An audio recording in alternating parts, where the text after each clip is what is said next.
हरे। सबको सादर जय श्री राम।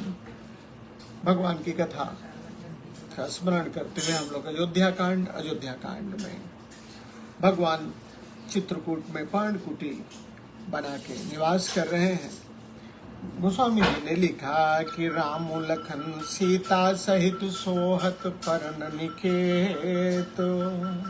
भगवान श्री राम जी माँ सीता और लक्ष्मण के साथ पर्णकुटी में ऐसे सुशोभित हो रहे हैं।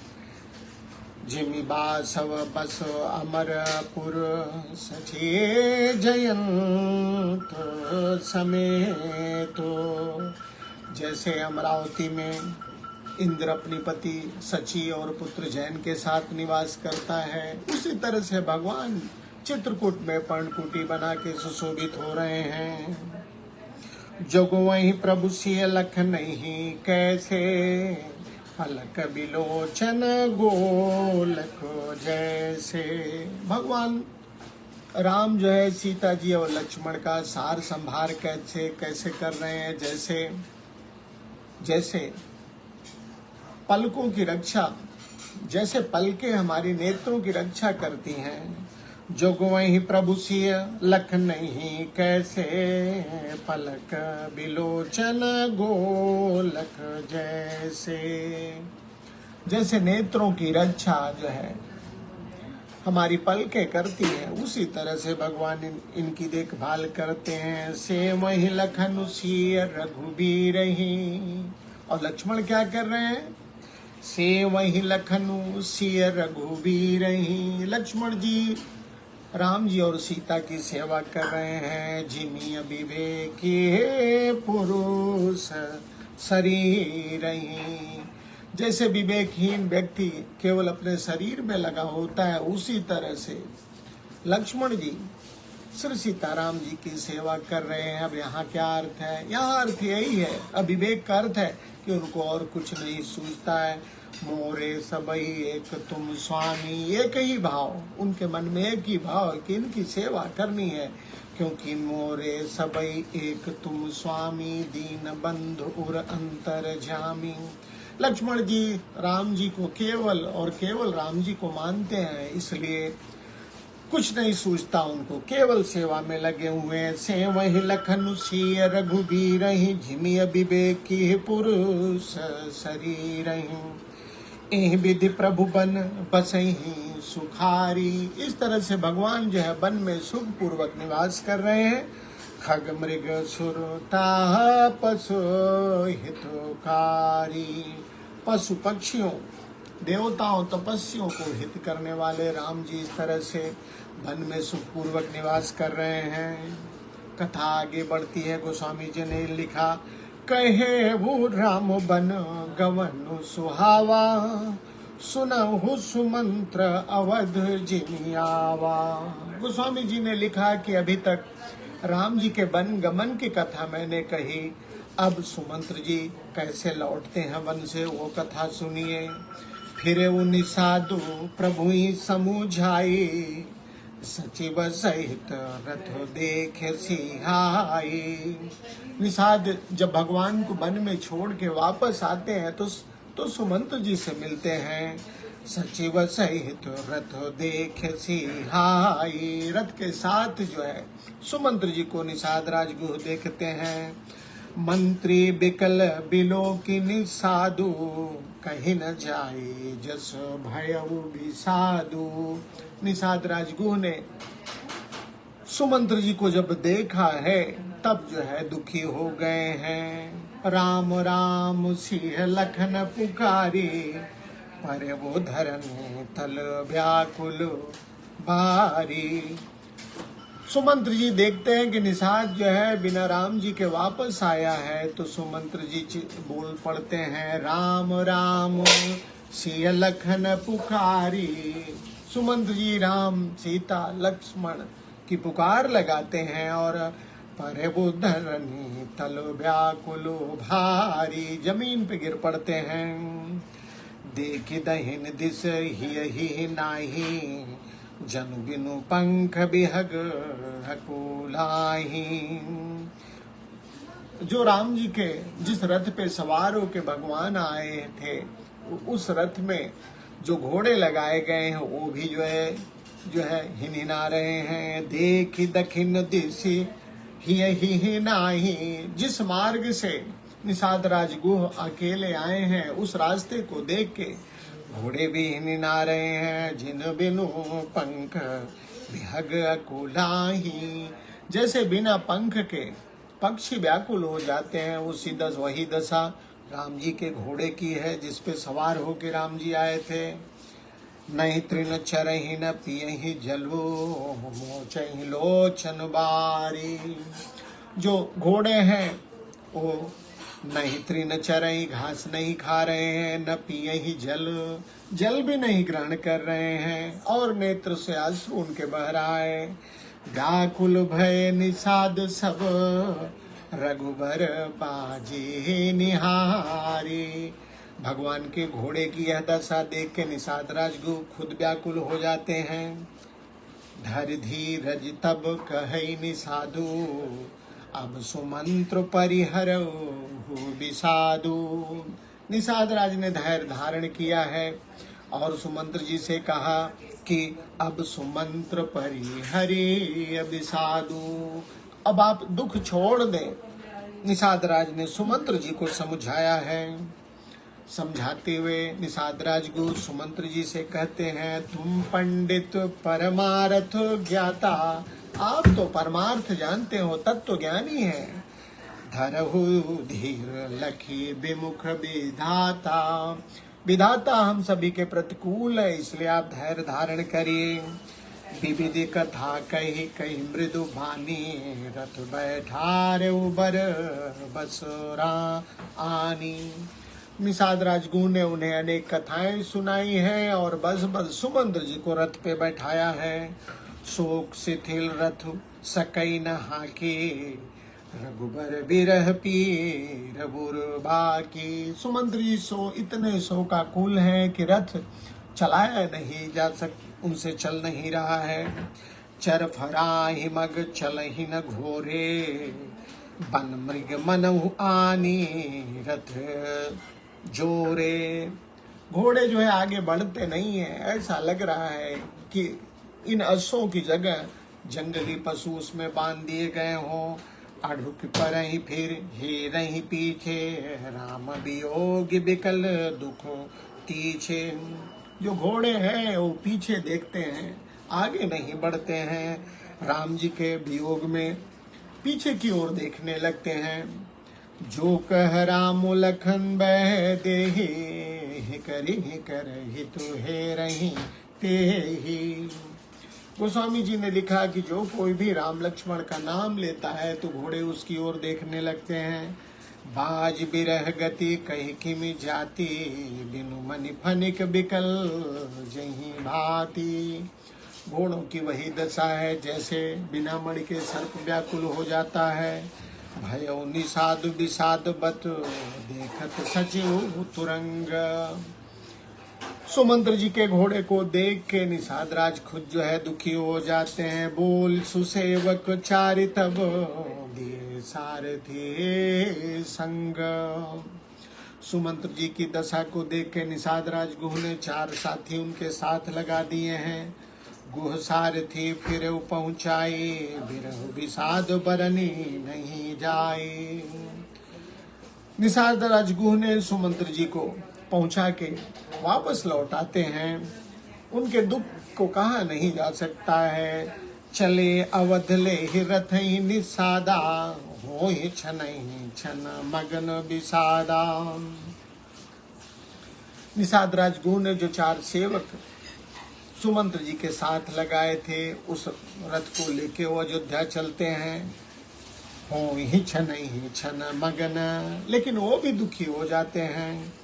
सोच सुमंत्र बिकल दुख दीना, दिग जीवन रघुवीर विहीना। दुख से दुखी सुमंत्र जी सोच रहे हैं कि राम जी के बिना जीवन बेकार है। रही है न अंतम अधम शरीरो, जसु न लहो बिछुरत रघुवीरो। सुमंत्र जी सोच रहे हैं कि आखिर अंत में यह शरीर तो छूट ही जाएगा, लेकिन राम विरह में यह अगर शरीर छूट जाता तो यश मिलता। रही है अंतहु, रही ही न अंतहु अधम शरीरु। यह अधम शरीर जो है तो नहीं बचेगा, लेकिन इसने जस न लहो, इसने यह यश का भागी भी नहीं बना। बिछु जस न लहो बिछुरत रघुवीरो। भगवान से बिछो के समय अगर यह शरीर अलग हो जाता प्राणों से तो इसको यश मिलता, उसे यह भी नहीं मिला। भय अजस अघ भाजन प्राणा, कवन हेतु नहीं कर तो पयाना। सुमंत जी कह रहे हैं कि मेरे प्राण भी अपयश के भागी हो गए, किस कारण से रुके हुए हैं। अह मंद मनु अवसर चूका, अजहु न हृदय होती दुई टूका। सुमंत जी अपने मन को अह मंद मनु अवसर चूका। सुमंत जी अपने मन को बड़ा बुरा कह रहे हैं कि मेरे हरे मंद मन अवसर मिला था कि जब राम जी से बिछो हो रहा था तब यह शरीर छूट जाता, लेकिन वह अवसर चूक गया। अजहु न हृदय होत दुई टूका, हृदय भी नहीं फट रहा है। मीरी हाथ सिर धुनि पचिताई, मनहु कृपन धन राशि गवाई। सुमंत जी हाथ मल रहे हैं, शीश पीट रहे हैं। ऐसा लगता है कि जैसे किसी गरीब का सारा धन लुट गया हो। बिरदि बांध बर बीरु कहाई, चले समर जन सुभट पराई। ऐसा लगता है कि जैसे कोई योद्धा युद्ध का साजो सामान पहना तो हो, लेकिन युद्ध छोड़ के भाग खड़ा हो। विप्र विवेकी वेद विद सम्मत साधु सुजा, जिन धोखे मदपान कर सचिव सोच ते भाते। बाबा ने लिखा सुमंत जी की स्थिति वही है कि जैसे कोई विद्वान ब्राह्मण धोखे से मद्यपान कर लेता है तो वह उसकी स्थिति अपने को संभाल नहीं पाता है। वही स्थिति सुमंत जी की है। जिम कुलीन तिय साधु सयानी, पति देवता करम मन वाणी रह करम, बस परिहरि नावु सचो हृदय तिम दूर न जाऊ। इसी तरह से सुमन जी की स्थिति है जैसे दुर्भाग्य से किसी जैसे सुमंत जी वापस अयोध्या लौट रहे हैं। निषाद राजगुरु ने अपने 4 सेवकों को लगाया हुआ है, सोचते हुए जा रहे हैं कि अगर जब मैं अयोध्या पहुंचूंगा तो अयोध्या वासी आएंगे, देखेंगे राम रहित रथ देखी हैं जोही, सकुची मोहि बिलो कत सोई। जब अयोध्या वासी रथ को राम जी से विहीन देखेंगे और तब लोग संकोच करेंगे, मुझे उत्तर देने में संकोच होगा। ढाई पूछी है मोहि जब बिकल नगर नर नार, उतरु देव मैं सब ही तब हृदय वज्रो बैठारी। सुमन जी कहते हैं कि जब लोग दौड़ के आएंगे और मुझसे पूछेंगे राम जी के बारे में, तब मैं सबको क्या जवाब दूंगा। तब हृदय वज्रो बैठारी, मैं अपने वज्र हृदय को वज्र करके जो है उत्तर दूंगा। पूछी है दीन दुखित सब माता, कहब काह मैं तिनहि विधाता। पूछी जब ही लखन महतारी, कहीं कमन संदेश सुखारी। सुमन जी सोच रहे हैं कि सब दुखी माताएं जब पूछेंगी तब मैं उन्हें क्या जवाब दूंगा। जब लक्ष्मण जी की माता सुमित्रा पूछेंगी तब मैं कौन सा संदेश उन्हें सुनाऊंगा। राम जननी जब आई धाई, सो मेरी बच्चु जिमि धेनु लवाई। जैसे गाय अपने बछड़े को याद करके दौड़ती हुई आती हैं, उसी तरह से जब कौशल्या माँ आएंगी ऐसा है भाव रख के, तब मैं क्या उन्हें उत्तर दूंगा। पूछत उतर देव मैं ते ही, गे बनु राम लखन बैदेही। सुमन जी कहते हैं कि तब मैं कहूंगा कि वो वन को चले गए, जोई पूछी ही ते उतरू देबा, जाई अवध अब यहू सुख लेबा। सुमन जी कह रहे हैं कि जो भी कोई पूछेगा अब यही उत्तर देना पड़ेगा मुझे, और अयोध्या जाकर अब मुझे यही सुख मिलेगा। पूछी जब ही राव दुख दीना, जीवन जासु रघुनाथ अधीना। जब राजा दशरथ जो दुखी है राम के बिना वो पूछेंगे तब क्या कहूंगा। देहं उतर कौन मुँह लाई, आयो कुशल कुंवर पहुंचाई। सुमन जी कह रहे हैं कि मैं कौन सा जब राजा जी पूछेंगे तो मैं क्या उत्तर दूंगा। क्या मैं यह कहूं कि मैंने कुशलता पूर्वक उन्हें वन में पहुंचा दिया। सुनत लखन सिय राम संदेशु, तृण जिम तनु परिहरि नरेशु। राम लक्ष्मण सीता का संदेश सुन के दशरथ जी तो प्राण को अपने छोड़ देंगे। तृण जिम तनु, शरीर को तिनके की भांति त्याग देंगे। हृदय न बिदरव पंकजिम, बिछुरत प्रीत मुनीर। राम जी रूपी जल के बिछड़ते ही मेरा हृदय क्यों नहीं फट गया। हृदय न बिदरव पंकजिम, बिछुरत प्रीत मुनीरो। सुमन जी कह रहे हैं मैं अपने प्रिय राम जी के बिछड़ते ही मेरा हृदय क्यों नहीं फट गया। जानत हो मोहि दीन विधि, यहु जात ना शरीर। मैं जानता हूँ विधाता ने मुझे ऐसी यातना सहने के लिए ही यह शरीर दिया है, ऐसा सुमंत जी सोच रहे हैं। ए विधि करत पंथ पछितावा, तम सातीर तुरत रथुआवा। विदा किए कर बिन निषादा, फिरे पाए पर विकल विषादा। इस तरह से पश्चाताप करते हुए रथ जो है तमसा नदी के तट पे पहुंचा है। सुमंत जी ने निषाद राजगुह के सेवकों को वहां से विदा किया है और अयोध्या पहुंचे हैं। पैठत नगर सचिव सकुचाई, जनु मारे सुगुरुबा भन गाई। बैठ बिटप तर दिवस गवावा, साँझ समय तब अवसर पावा।